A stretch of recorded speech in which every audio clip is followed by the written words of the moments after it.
Hey, my village. I'm just sharing to the group.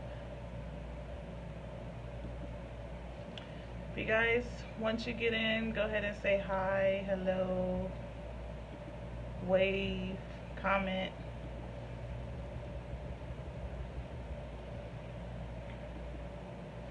Hey, thanks for tuning in. I'm just getting this shared out to my Facebook group and my business page really quick.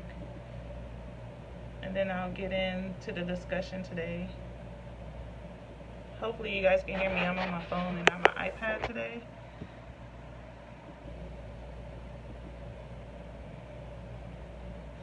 For those of you who are tuning in and you're new to me, I am Coach Mo.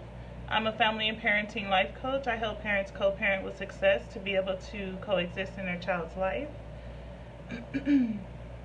And today's topic is going to be helicopter parenting, something I know very well. Some of you know what it is to be a helicopter parent. But someone asked me about it the other day. I've been trying to do this topic for 2 days now, but then God always put another message on my heart, and I come to you guys with something else. I've done that twice this week. So today we finally get to tell more information about it. Yes, I will. Today we finally get to do the topic. Nothing else popped up. I do have a few other, about 16 other topics to talk to you guys about for the rest of the month. That's why I've been going live more often. This is the third time this week. Usually I only go live once a week, but you guys have asked for more live videos, more topics, so I'm getting to it. And honoring my promise to you guys to be able to help teach you guys on more topics. This topic is the helicopter parent. A lot of people ask, like, how do you provide security and safety without being a helicopter parent? I used to be a helicopter parent. My son told me, Mom, stop being a helicopter mom. Like, that's what made me realize, like, maybe I need to back off and trust him. He's like, you don't trust me to do it on my own. You always help me do it, and I can do it by myself. So he got to that point where he pushed me away and said, I want to be independent. I want to learn how to do things on my own. A lot of people don't know what a helicopter parent is. Pretty much a helicopter parent is a style of parenting where the parent are overprotective of their child, which we all are at some point. They hover over them to help them with everything. They do everything for their child, which causes codependency, where the kid can't do anything on their own. So, pretty much signs that you might be a helicopter parent are you do their academic work. You don't let them do their own homework. If they have projects, you take over and you do everything for them, and they just take credit for it when they go to school, and you coach them on being able to present it. You shield them from failure. Pretty much you try to prevent them from making the same mistakes as you. Like, a lot of people do that because they know, like, oh, I see my kid going down the same path I went down. Let me try to help prevent the failure, and I want them to have, like, the perfect life. We do that a lot as parents. Excuse me. You don't allow them to tackle their own problems. So they will never learn problem solving if you never let them fall. You have to let them learn on their own. You are glued to your child and you don't let them out of your sight.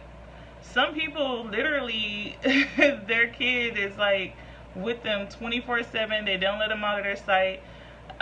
If they kid, like, I used to be like that. If my son couldn't go, I couldn't go, and that was just my method. He went everywhere with me, and I realized, like, that's not a good thing because he's going to be codependent on me.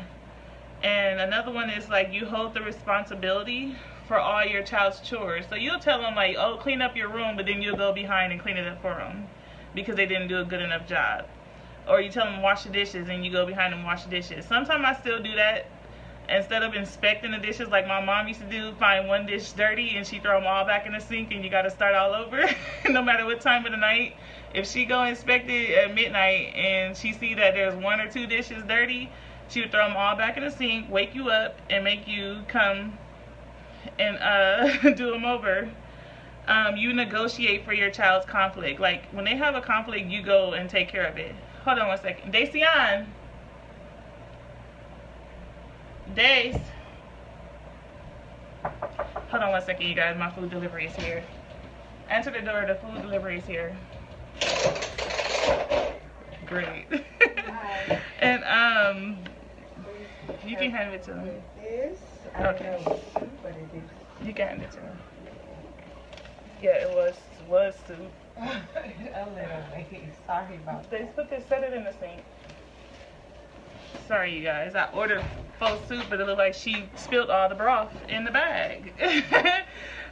Just got my food delivery. That is so crazy.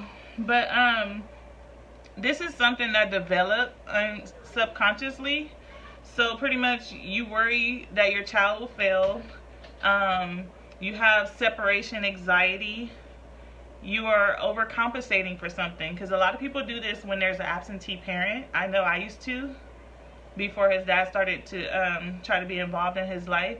I used to substitute for his absenteeism. So I used to do everything with him, keep him distracted, stuff like that. And like, you were influenced by micromanaging parents. So you see other parents do it and you're like, okay, I guess it's not that bad because other parents are doing it too. A lot of people do that. They validate what they're doing based on what they see other parents do. But this is not a good type of style of parenting, because it will affect your child in the long run. So that's why I'm teaching about it, because it will affect give them low self-esteem and low confidence. They won't be able to do anything on their own, problem solving, when they get to high school or even in the work field.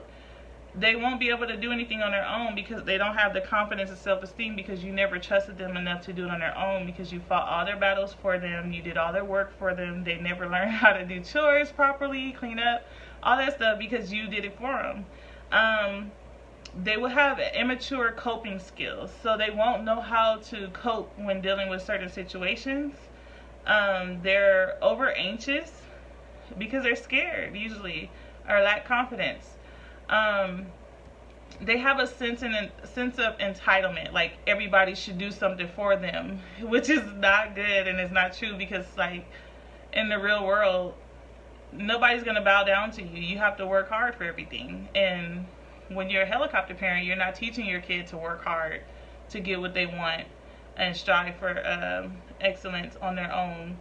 And they become codependent, which is hard to separate because they can't rely on you forever. They'll never move out. They'll never be independent. Just think of it. Your child is going to be someone's parent. How are they going to raise their own family if they get pregnant? Are you going to take care of their kid? So you have to think about those things. They have to learn these responsibilities and go through these different stages in life on their own sometime. At some age, you got to cut the rope and let them go and be dependent and trust them. Let them fail, because they learn their true lessons by failing. Basically, the statistics of helicopter parenting, pretty much 13% are typically girls, and they're usually hovered more than boys. 5% of boys are hovered over, and it's usually the mom that's the helicopter parent, unfortunately. Dad's usually, well, a real dad usually are the providers. They're out trying to make sure they take care of the kid. The mom is usually the one that take on the primary responsibility of raising the kid and the day-to-day services and responsibilities. But helicopter parenting is associated with over engagement and risky behavior, such as like smoking and drinking. So a lot of kids that were micromanaged usually take on those habits of drinking, smoking. Like I see it a lot when kids were sheltered when they were a kid, then they get to be an adult and they just go wild. They go crazy. They don't know what to do because they have that freedom and they never had before. Out of 100,000 college students, 84% were overwhelmed with responsibilities that came from a helicopter parenting situation. 60.5% were sad, 57% were lonely, 51% were anxious, and 4% of helicopter kids that come from helicopter parents commit suicide when they go to college. That's not good, because they're overwhelmed. They don't know what to do. They're out on their own. They have to be responsible, and it overwhelms them, and they take their own life because they can't handle stress, because they were never taught to have those problem solving skills. 31% of parents submitted resumes on behalf of their kids. I know some people are guilty of that. I did it for my brother, even though I'm not his parent, but he's sort of like my firstborn. But I submitted his college application for him. Like, I filled out that. I built his resume for him. But like 26% of kids born from helicopter parents are promoted by their parents into a position, because usually their parents have a business and they employ their kid instead of their kid going out and looking for a job on their own. The parent will promote them even though they're not qualified for the position, but they put them in that title because they can. And 4% go to interviews with their child. Could you guys believe that? That is so crazy. I would never go to my son's interview. But 12% of parents that are helicopter parents schedule their kids' interview. So it gets crazy. Like, a lot of people have went through being a helicopter parent at some point in time, but then they break off and let the kid learn. But it's always good to let them be independent, to trust them to make mistakes. Let them make mistakes. Just like you do with a kid, a toddler that's jumping off the couch. You gotta let them keep doing it until they get hurt, then they're gonna learn their lesson. Like, sometimes you have to do that. You can't be, oh my God, don't jump, sit down, da-da-da-da. Like, sometimes you have to let them hurt themselves. Like me, it sounds crazy, but me, I would let my son, you gotta get your feelings hurt. You gotta do all that, because that's the only way you're gonna learn not to do it again. Sometimes you gotta let them get in trouble so they won't do it again. But that's what I wanted to come to you guys with. I didn't want to make this video too long because I am going to come live again most likely tomorrow with another topic. I haven't picked which one. I have literally a list of 17 topics to do for the rest of the month. So you would definitely see a lot of me in regards to sharing information, teaching you how to like manage stress, organize your week, because this is the month for I Am My Sister's Keeper. So I'm trying to help mothers this month organize, have structure, things like that that'll help them make their life easier. I want to take care of you guys. I want to be a support team, and we build a village. But thank you guys for tuning in, and I hope you guys enjoy the rest of your day. Bye.